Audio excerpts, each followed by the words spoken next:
கிருஷ்ணகிரியில் நடைபெற்று வரும் அகில இந்திய மாங்கனி கண்காட்சி பார்வையாளர்களை வெகுவாக கவர்ந்துள்ளது. மாங்கனியை கொண்டு இனிப்பு, காரம், பானம், சிற்றுண்டி போன்ற உணவு வகைகள் தயார் செய்ய மாவட்ட நிர்வாகம் சார்பாக ஏற்பாடு செய்யப்பட்டிருந்தது. இதில் ஏராளமான பெண்கள் கலந்து கொண்டு மாம்பழ உணவுகளை சமைத்தனர்.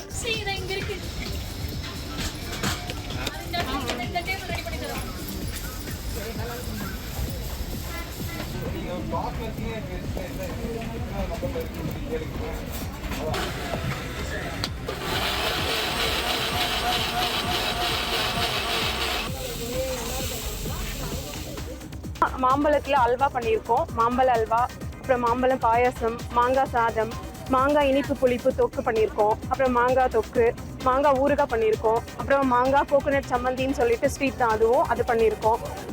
அப்புறம் மாங்காய் ஊறுகாய் பண்ணியிருக்கோம். அப்புறம் புதுசாக மாங்காயில் பார் பண்ணியிருக்கோம். அப்புறம் இனிப்பு மாங்காய், மேங்கோ ஜூஸு, மாங்காயோட மோர், அதுலேயே மோர், அப்புறமா பார்த்தீங்கன்னா இன்னும் நிறைய வெரைட்டி அந்த மாதிரி எல்லாம் பண்ணியிருக்கோம். கண்காட்சியில் இந்தியா மற்றும் வெளிநாடுகளில் உள்ள பல்வேறு வகையான மாம்பழங்கள் மக்கள் பார்வைக்கு வைக்கப்பட்டுள்ளன.